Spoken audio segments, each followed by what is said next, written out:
안녕하세요 여러분. 베트남 사전 오리엔테이션 세 번째 시간 통장 계좌 개설 및 은행 이용에 대해서 설명드리도록 하겠습니다. 첫 번째 베트남 은행 계좌입니다. 먼저 베트남에서 은행 계좌가 왜 필요할지 좀 먼저 설명을 드리면은 제일 중요한 월급 수령이 되겠습니다.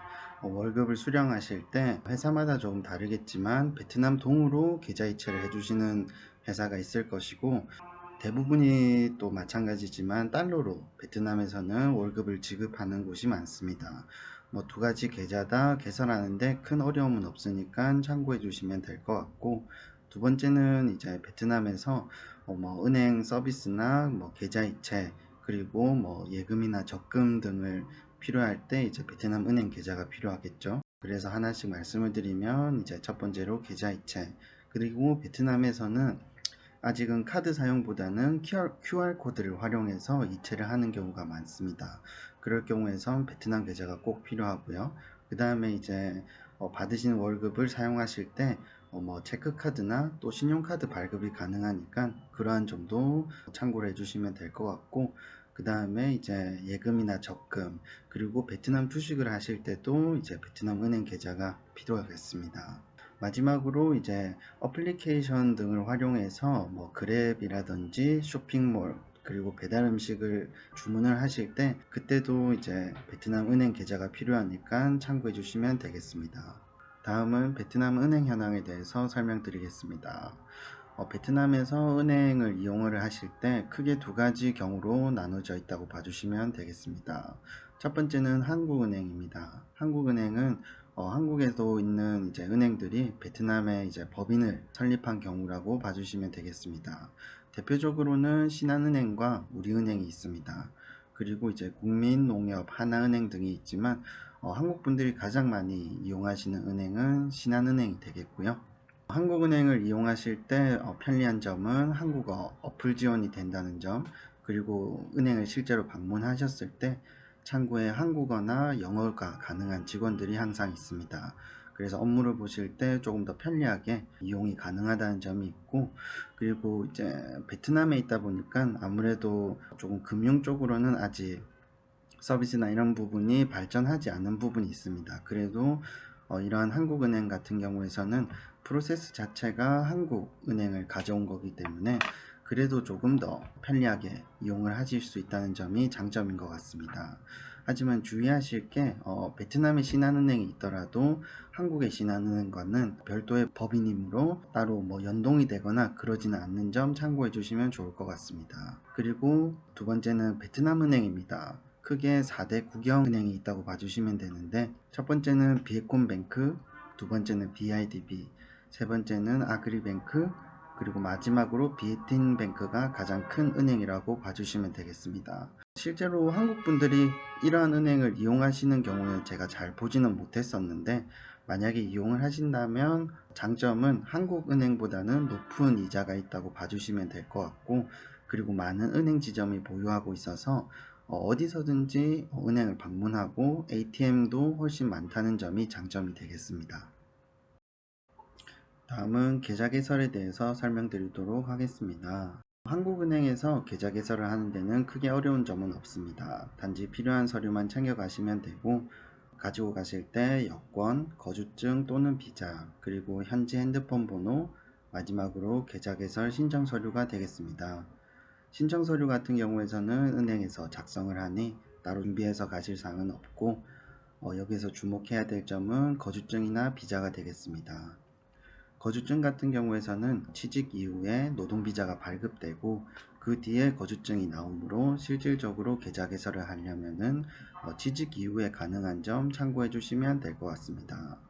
그리고 계좌 개설 이전 그리고 이후에 주의 및 참고사항에 대해서 설명을 드리면, 앞서 말씀드린 사항처럼 일반 여행이나 이 비자로는 계좌 개설이 불가능한 점 참고해 주시면 될 것 같고, 그리고 비자 만료 전에 은행 계좌 연장은 해주시면 좋으실 것 같습니다.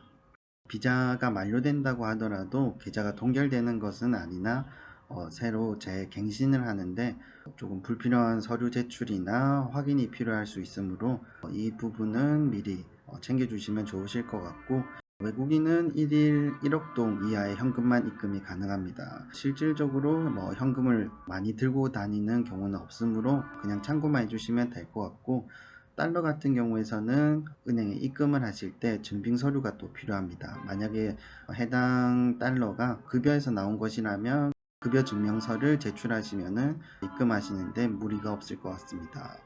그리고 계좌 개설하실 때 체크카드나 신용카드 발급이 가능하니 같이 신청을 해주시면 될 것 같고, 이러한 카드 신청은 온라인으로 베트남에서는 되지 않으니까 계좌를 개설하실 때 같이 신청을 하셔야지 재방문하는 불필요한 작업이 없을 것 같습니다. 체크카드는 계좌 개설할 때 같이 만들 수 있으나 신용카드 같은 경우에서는 월급 증빙이 필요할 수 있습니다. 그리고 통상적으로 신용카드 한도는 급여의 3배 정도로 책정이 되어 있는 점 참고해 주시면 될 것 같습니다. 그리고 마지막으로 ATM을 이용하실 때 출금은 좀 자유로운 편이나 입금 시에는 현금 입금이 안 되는 ATM이 많습니다. 그래서 실질적으로 현금을 많이 들고 다니실 경우 조금 처리하시는데 곤란한 사항이 있을 수 있으므로 웬만하면 현금을 많이 들고 다니지 않는 것을 좀 추천드립니다. 네, 마지막으로 은행 서비스 이용 및 참고사항에 대해서 설명드리겠습니다. 베트남에서 계좌가 있으면은 은행 상품 가입 및 서비스 이용이 가능하시게 될 텐데, 그중 첫 번째로는 예금 및 적금 가입이 가능하십니다. 베트남 이율은 약 5% 정도이고 그에 맞춰서 대출 이자는 9%가 되겠습니다.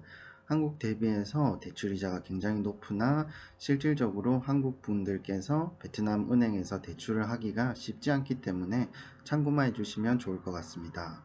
그리고 두 번째는 체크카드와 신용카드 발급이 가능합니다. 체크카드는 따로 특이사항은 없지만 신용카드 같은 경우에선 취직 이후에 월급 명세서를 제출하여야지 발급이 가능하고, 통상적으로 약 월급의 3배 정도가 한도라고 봐주시면 되겠습니다.